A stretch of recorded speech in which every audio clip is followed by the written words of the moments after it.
നമ്മുടെ category wise ഓരോ കാറ്റഗറികളുടെയും സാധ്യതകൾ പരിശോധിക്കുന്ന വീഡിയോ സീരീസിൽ മൂന്നാമത്തെ വീഡിയോ ആണ്. ജനറൽ ആയിട്ടുള്ള എംബിബിഎസിന്റെ കട്ട് ഓഫിന്റെ കാര്യം പറഞ്ഞിരുന്നു. ഒബിസിന്റെ വീഡിയോ സെപ്പറേറ്റ് ഞാൻ ചെയ്തിട്ടുണ്ട്. 2 വീഡിയോയും കാണാത്ത ആ കാറ്റഗറിയിലുള്ള ആളുകളാണെങ്കിൽ നോക്കുക. ഈ വീഡിയോയിൽ ഡിസ്കസ് ചെയ്യാൻ വേണ്ടി പോകുന്നത് തംബ്നെയിലിൽ പറഞ്ഞതുപോലെ എസ്-സി, എസ്-ടിക്കാരുടെ സാധ്യതകളെ പറ്റിയിട്ടാണ് നോക്കാനുള്ളത്. സോ ആദ്യം നമുക്ക് പറയാനുള്ള ഒരു കാര്യം എന്ന് പറഞ്ഞു കഴിഞ്ഞാൽ എസ്-സി, എസ്-ടിക്കാർക്ക് എസ്-സി എന്ന് പറഞ്ഞാൽ ഷെഡ്യൂൾഡ് കാസ്റ്റും എസ്-ടി ഷെഡ്യൂൾഡ് ട്രൈബും ആണെന്ന് നിങ്ങൾക്കറിയാം.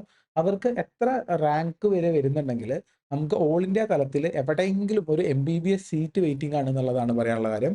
സോ ആദ്യം പറയാനുള്ളത് എസ്-സി ആണ്. എസ്-സിക്കാർക്ക് ഓൾ ഇന്ത്യ തലത്തിൽ എവിടെയെങ്കിലും ഒരു എംബിബിഎസ് സീറ്റ് കിട്ടണമെങ്കിൽ നമുക്ക് പോസിബിൾ ആയിട്ട് വേണ്ട റാങ്ക് എന്ന് പറഞ്ഞാൽ 1,23,000 ആണ്. നമ്മുടെ ഓൾ ഇന്ത്യ റാങ്ക് AAR 1,23,000 ഉള്ളിലാണെങ്കിൽ എസ്-സിക്കാർക്ക് ഒരു സീറ്റ് അവിടെ ഇരിക്കുന്നുണ്ട് എന്നുള്ളതാണ്. അതുപോലെ എസ്-ടിക്കാർക്ക് ഉള്ള ഒരു സീറ്റ് എന്ന് പറഞ്ഞു കഴിഞ്ഞാൽ 1,59,000 ഉള്ളിലാണ് നമ്മളുടെ റാങ്കെങ്കിൽ 1,59,000 ഉള്ളിലാണെങ്കിൽ എസ്-ടി വിഭാഗങ്ങൾക്കും അവരുടേതായിട്ടുള്ള ഒരു ഗവൺമെന്റ് സീറ്റ് അവിടെ ഇരിക്കുന്നുണ്ടെന്നുള്ളതാണ്. ഇനി ഇതേപോലെ തന്നെ നമ്മളുടെ കുട്ടികൾ ESI മെഡിക്കൽ കോളേജിലേക്ക്, എയിംസിലേക്കൊക്കെ പോകുന്ന സമയത്തുള്ള കാര്യങ്ങൾ ചോദിക്കാറുണ്ട്. ആൻഡ് എല്ലാവരും കൂടുതലായിട്ട് ചോദിക്കുന്നത് എംബിബിഎസ് കഴിഞ്ഞാൽ തൊട്ടടുത്ത് എംബിബിഎസ് കിട്ടില്ല എന്നല്ല. അത് ഓൾ ഇന്ത്യയിൽ ഇപ്പോൾ ഈ പറയുന്ന 1,23,000 അപ്പുറത്തേക്കുള്ള എസ്-സിക്കാരും 1,53,000 അടുത്തേക്കുള്ള എല്ലാ ആൾക്കാരും ചോദിക്കുന്ന ഒരു സാധനം BDSന്റെ കട്ട് ഓഫ് എത്രയാണ് വരിക എന്നുള്ള കാര്യമാണ്. BDSന്റെ കട്ട് ഓഫ് വരുന്നത് 1,68,000 ആണ് എസ്-സി വിഭാഗത്തിന്. എസ്-സിക്കാർക്ക് 1,68,000 ഉള്ളിലുണ്ടെങ്കിൽ ഗവൺമെന്റിലും BDS കിട്ടാനുള്ള സാധ്യതകളും, എസ്-ടിക്കാർക്ക് അത് 2,16,000 വരെ കഴിഞ്ഞ വർഷം പോയിട്ടുണ്ട്. 2,16,000 ആണ് എസ്-ടിക്കാർക്ക് വന്നിട്ടുള്ള ഒരു ഡീറ്റെയിൽസ് എന്ന് പറയുന്ന സാധനം. സോ ഇതാണ് ഇവരുടെ ഒരു ജനറൽ സാധനങ്ങൾ. 1,23,000 വരെയുള്ളവർക്ക് എംബിബിഎസും എസ്-സി വിഭാഗത്തിൽ, 1,63,000 വരെയുള്ളവർക്ക് BDSും കിട്ടും. ഇനി 1,59,000 വരെയുള്ളവർക്ക് എംബിബിഎസ് എസ്-ടിക്കാർക്ക് കിട്ടുന്നുണ്ടാവും. ഒരു 2,16,000 വരെയുള്ളവർക്കൊക്കെ BDSും എസ്-ടിക്കാർക്ക് കിട്ടുന്നുണ്ടാവും. ഇനി ഹയർ ടോപ്പ് ടയർ ഇൻസ്റ്റിറ്റ്യൂട്ടുകൾ നോക്കുകയാണെങ്കിൽ, എയിംസുകൾ നോക്കുകയാണെങ്കിൽ 20 എയിംസുകളാണുള്ളത്. 20 എയിംസുകളിലായിട്ട് എസ്-സിക്കാർക്ക് കിട്ടാൻ വേണ്ടിയിട്ട്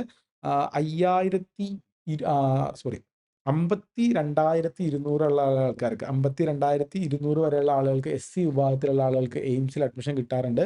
ആൻഡ് അതുപോലെ തന്നെ എസ്-ടി വിഭാഗത്തിലുള്ള ആൾക്കാർക്ക് അത് 90,400 ആണ്. 90,400 വരെയുള്ള കുട്ടികൾക്ക് എന്ത് കിട്ടാറുണ്ട്?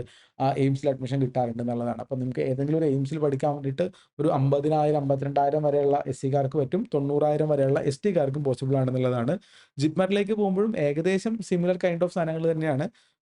എസ്-സിക്കാർക്ക് കഴിഞ്ഞ വർഷത്തിൽ അവിടെ പോയിട്ടുള്ളത്, ജിപ്മറിൽ പോയിട്ടുള്ളത് 60,000 റേഞ്ചിലാണ് പോയിട്ടുള്ളത്.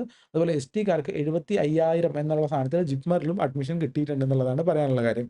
ഇനി ESI മെഡിക്കൽ കോളേജുകളിൽ ESI ആനുകൂല്യം ഉണ്ടെങ്കിൽ എസ്-സി വിഭാഗക്കാർക്ക് 2,22,000 വരെയുള്ള ആളുകൾക്ക് എസ്-സി വിഭാഗത്തിൽ പോയിട്ടുണ്ട്. എസ്-ടിക്കാർക്ക് 7,00,000 വരെയുള്ള ESI ഉള്ള ആളുകൾക്ക് എസ്-സി, എസ്-ടി വിഭാഗത്തിൽ ESI കിട്ടിയിട്ടുണ്ട്. അപ്പോൾ 7,00,000 ഉള്ളിൽ ESI ഉള്ള എസ്-ടി ഉണ്ടെങ്കിൽ ഡെഫിനിറ്റ്ലി നിങ്ങൾക്ക് കിട്ടാനുള്ള പോസിബിലിറ്റീസ് ഉണ്ടെന്നുള്ളതാണ്. ആൻഡ് ഫൈനൽ സാധനം എന്ന് പറഞ്ഞു കഴിഞ്ഞാൽ ഓൾ ഇന്ത്യ വൈസിലുള്ള ജനറൽ നഴ്സിംഗ് ആണ്. നഴ്സിംഗ് അഡ്മിഷന് വേണ്ടിയിട്ട് നമുക്ക് കിട്ടുന്നുണ്ടാവുക 23,00,000 ആണ്. 2,39,000 ആണ് വരിക. 23,00,000 എന്നുള്ളത് തെറ്റി പറഞ്ഞതാണ്. 2,39,000 എന്നുള്ളതാണ് വരാറുള്ളത്. എസ്-സിക്കാണെങ്കിലും എസ്-ടിക്കാണെങ്കിലും ഒരു 2,39,000 ഉള്ളിലേക്കാണെങ്കിൽ നിങ്ങൾക്ക് കിട്ടാനുണ്ട്. അപ്പോൾ നിങ്ങളുടെ കൂട്ടത്തിൽ പരിചയമുള്ള എസ്-സി, എസ്-ടിക്കാരുണ്ടെങ്കിൽ ഈ റാങ്കിന്റെ ഉള്ളിലാണെങ്കിൽ ഇതൊക്കെയാണ് പോസിബിലിറ്റി എന്ന് പറയാം. ഞാന് ഒരു സ്റ്റേറ്റ്മെന്റ് എന്റെ ഭാഗത്തുനിന്ന് ഞാൻ നിങ്ങളോട് പറഞ്ഞോട്ടെ. എസ്-സി, എസ്-ടി വിഭാഗത്തിലുള്ള ഒരുപാട് ആളുകൾ ഈ ഇൻഫർമേഷൻ കിട്ടാത്തത് കൊണ്ടാണ് പല ആളുകൾക്കും അഡ്മിഷൻ കിട്ടാത്തത്. അതായത് നിങ്ങൾക്ക് അവർക്ക് എംബിബിഎസ് അഡ്മിഷനും മെഡിക്കൽ അഡ്മിഷനും ഒക്കെ കിട്ടാനുള്ള സാധനങ്ങളുണ്ടാവും. പക്ഷേ ഞാനിപ്പോൾ ഇവിടെ ഇരുന്നിട്ട് പറയുന്ന യൂട്യൂബ് ഇൻഫർമേഷൻ പോലും അവർക്ക് അവൈലബിൾ ആവാത്തത് കൊണ്ട് അവർ അഡ്മിഷൻ എടുക്കാതെ നിൽക്കുന്ന ഒരുപാട് ആളുകളെ നമ്മൾ കണ്ടിട്ടുണ്ട്. അത്യാവശ്യം നല്ല മാർക്കൊക്കെ ഉണ്ടായിട്ടും. അതുകൊണ്ട് തന്നെ ഈ ഒരു കാറ്റഗറിയുടെ കാര്യത്തിൽ എല്ലാവർക്കും ഒരു കരുണ ഉണ്ടാവണം എന്നുള്ളതാണ്. എസ്-സി, എസ്-ടി വിഭാഗത്തിൽപ്പെട്ട ആളുകളാണെങ്കിലും മഹാഭൂരിപക്ഷം ആളുകളും വളരെ പാവപ്പെട്ട അവസ്ഥയിലും വളരെ വളരെ വളരെ എന്താ പറയാ, നമുക്കങ്ങനെ വിചാരിക്കാൻ പോലും പറ്റാത്ത അവസ്ഥയിൽ ജീവിച്ചിരിക്കുന്ന ഒരുപാട് ആളുകളുണ്ട്. അപ്പോൾ അവരിലേക്ക് ഈ സാധനങ്ങൾ എത്തിച്ചു കൊടുക്കുക. കാരണം ആ കുട്ടികൾക്ക് എംബിബിഎസോ, BDSോ, നഴ്സിംഗോ ഒക്കെ കയറാനുള്ള അവസരങ്ങൾ ഇന്ത്യയിൽ അവൈലബിൾ ഉണ്ട് എന്നുള്ള കാര്യം അവരോട് പറഞ്ഞു കൊടുക്കുക എന്നുള്ളതാണ്. സോ ഇതും പറഞ്ഞിട്ട് ഈ വീഡിയോ അവസാനിപ്പിക്കുകയാണ്. തൊട്ടടുത്ത് നമുക്ക് ESIന്റെ വീഡിയോ ഇതുപോലെ ചെയ്യാനുണ്ട്. അതൊക്കെ ഇന്ന് തന്നെ ഇപ്പം തന്നെ ഞാൻ ഉടനെ തന്നെ അപ്ലോഡ് ചെയ്യുന്നുണ്ടാവും. So stay tuned. ബാക്കി കാര്യങ്ങൾ എങ്ങനെയാണ് അലോട്ട്മെന്റ് അതിന്റെ ഡീറ്റെയിൽ കാര്യങ്ങളൊക്കെ പറയാം. ഇപ്പോൾ എസ്-സി, എസ്-ടിയിൽ ഞാൻ ആദ്യം പറഞ്ഞ പോലെ പരിചയമുള്ള ആളുകൾക്ക് ഡെഫിനിറ്റ്ലി ഈ സാധനം ഒന്ന് ഫോർവേഡ് ചെയ്ത് കൊടുക്കുക. And will see you on another video. By.